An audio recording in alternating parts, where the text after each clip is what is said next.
High friends, আমি Shovon. Welcome to my YouTube channel. এখন আমি স্টিফেন মুভিটার রিভিউ করব, যে মুভিটা 5 ডিসেম্বর 2025-এ নেটফ্লিক্স ওটিটি প্ল্যাটফর্মে চলে এসছে, এবং এই মুভিটার অ্যাকচুয়াল রিলিজ ডেট কবে সেটা আমার জানা নেই। তো যাই হোক, মুভিটার ডিউরেশন হলো 2 ঘন্টা 3 মিনিট, একটা সাইকোলজিক্যাল থ্রিলার ড্রামা।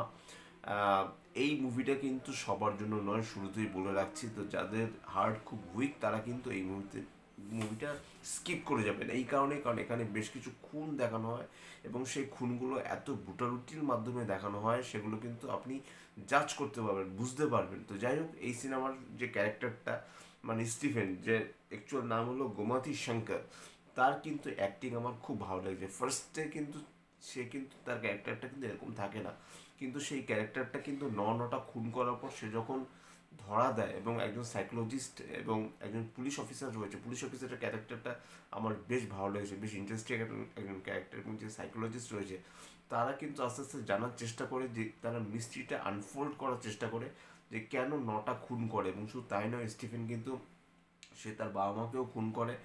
কেন, তার রিজনটা কি, তার যে লাইফ পার্টনার তাকেও খুন করে। শ্রীষা, মানে তার ভালো নাম অ্যাকচুয়ালি, সেখানে মুভির মধ্যে তার নাম থাকে হলে কৃতিকা, কৃতিকা, নামগুলো একটু অন্য টাইপের। যেখানে শ্রুতি ভেঙ্কট, যেটা সাইকোলজিস্ট যে থাকে, সেটা হলো তার অ্যাকচুয়াল নাম। তো এই মুভিটার ডিরেক্টর হলো মিথুন বালাজি, যথেষ্ট ভালো ডিরেক্ট করেছেন, সিনেমাটোগ্রাফির কাজ যথেষ্ট ভালো। লাল কালার প্যালেটটাকে এখানে যেভাবে ইউজ করা হয়েছে সেটা আমার বেশ ভালো লেগেছে।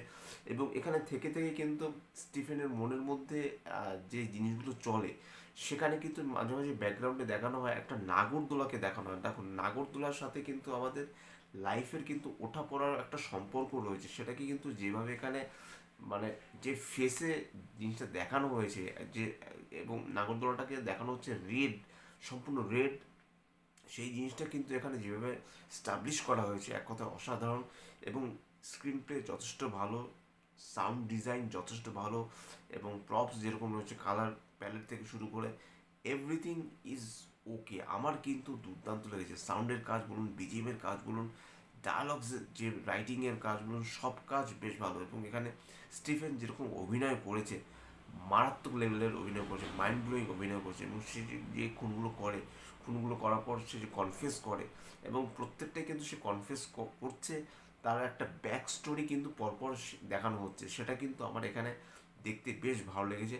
সব মিলিয়ে কিন্তু স্টিফেন কিন্তু অবশ্যই একটা মাস্ট ওয়াচ ফিল্ম। কিন্তু আমি ভিডিওর শুরুতেই বলেছি যে এটা কিন্তু সবার জন্য নয়, যাদের হার্ট খুব উইক, বা যারা এরকম ব্রুটালিটি দেখতে পছন্দ করেন না, যারা সাধারণত রোমান্টিক মুভি বা কমেডি মুভি দেখতে বা ওয়েব সিরিজ দেখতে পছন্দ করেন, বা এই এই জনরার সাথে যারা ঠিক হ্যাবিচুয়েট নয়, তারা কিন্তু প্লিজ এই মুভিটা স্কিপ করে যাবেন। আমার কিন্তু স্টিফেন মুভিটা দেখে যথেষ্ট ভালো লেগেছে, কারণ আমি প্রচুর দেখি ব্রুটালিটি, প্রচুর দেখা হয়ে থাকে, মানে রিভিউর স্বার্থে সিরিজ বলুন, সিনেমা বলুন, প্রচুর দেখা হয়ে থাকে।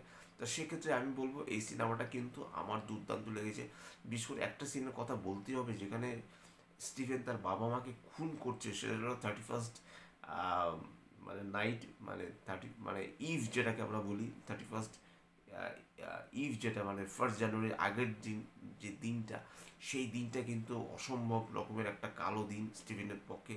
এবং তার মা যে তার উপর অত্যাচার করে, তার বাবার উপর অত্যাচার করে, তার বাবাকে বেরোতে দেয় না, এবং সে একটা জব পায়, সে জবটা কেউ তার মা করতে দিতে চায় না। এই জিনিসগুলো জানতে হলে অবশ্যই আপনাকে স্টিফেন বলে এই মুভিটা দেখতে হবে। তা আমি আর বেশি কিছু বলছি না, এতটুকুই বলছি, আমার কিন্তু মুভিটা দিব্য লেগেছে। এবং বিশেষ করে পুলিশ অফিসারটা যেরকম মানে এই যে কেন স্টিফেন খুনগুলো করেছে এবার রিসার্চ করে বেলায়, বা যে সাইকোলজিস্ট যে রয়েছে তার যে যে কাজগুলো, যে সে আস্তে আস্তে মানে ধীরে ধীরে এগোতে থাকে, যে কেন স্টিফেন এই কাজগুলো করে, এবং স্টিফেনের মনের মধ্যে কেন এই জিনিসগুলো ক্রমশ চলতে থাকে, এবং স্টিফেনের যে অঙ্গভঙ্গি, তার বডি ল্যাঙ্গুয়েজ, তার কথাবার্তার ধরন, বলার মানে যেভাবে তিনি বলে থাকেন, আমার কিন্তু মানে দুর্দান্ত লেগেছে স্টিফেনের অ্যাক্টিং। মানে গোমাতি শঙ্করের কথা বলি, আমি এরকম অ্যাক্টার খুব কমই দেখেছি, বিশেষ করে তামিল অ্যাক্টারদের মধ্যে কিন্তু তার নাম কিন্তু মানে আমি কিন্তু উপরের দিকে রাখবো। গোমতী শঙ্করের সিনেমা আমি জানি না, আমি সার্চ করে দেখবো যে এটা তার ফার্স্ট ফিল্ম কিনা, ডেবু ফিল্ম নিশ্চয়ই না, এর আগে নিশ্চয়ই সে মুভি করে থাকবে। আমার কিন্তু তার অ্যাক্টিং কিন্তু ভালো লেগেছে এবং তার মধ্যে যে অ্যাক্টিং ক্যাপাবিলিটি রয়েছে সেটা কিন্তু এই মুভির মধ্যে খুব সুস্পষ্ট। তো সব মিলিয়ে কিন্তু আমার কিন্তু স্টিফেন মুভিটা ভালো লেগেছে। এটাই ছিল আমার স্টিফেন মুভি রিভিউ। যদি আমার চ্যানেলটা ভালো লেগে থাকে, এই সিনেমার ডিউরেশনের কথাটা বলা হয়নি, সিনেমার ডিউরেশন কিন্তু 2 ঘন্টা 3 মিনিট, কোথাও কোনো বোরিং ব্যাপার নেই। আমার কিন্তু দুর্দান্ত লেগেছে। আর যদি আমার চ্যানেলটা ভালো লাগে তাহলে লাইক, শেয়ার, কমেন্ট এবং সাবস্ক্রাইব করতে ভুলবেন আমার চ্যানেলকে। ইনস্টাগ্রামের লিঙ্ক, ফেসবুকের লিঙ্ক এবং ইউটিউবের লিঙ্ক আমার ডিসক্রিপশন বক্সে দিয়ে দেওয়া রয়েছে, সেখান থেকে আপনারা আমাকে কানেক্ট করতে পারেন। Till the stadium, tata, love you, bye bye. এবং এটা কিন্তু নেটফ্লিক্স ওটিটি প্ল্যাটফর্মে চলে এসছে, অতএব আপনারা কিন্তু স্টিফেন মুভিটা দেখতে ভুলবেন না।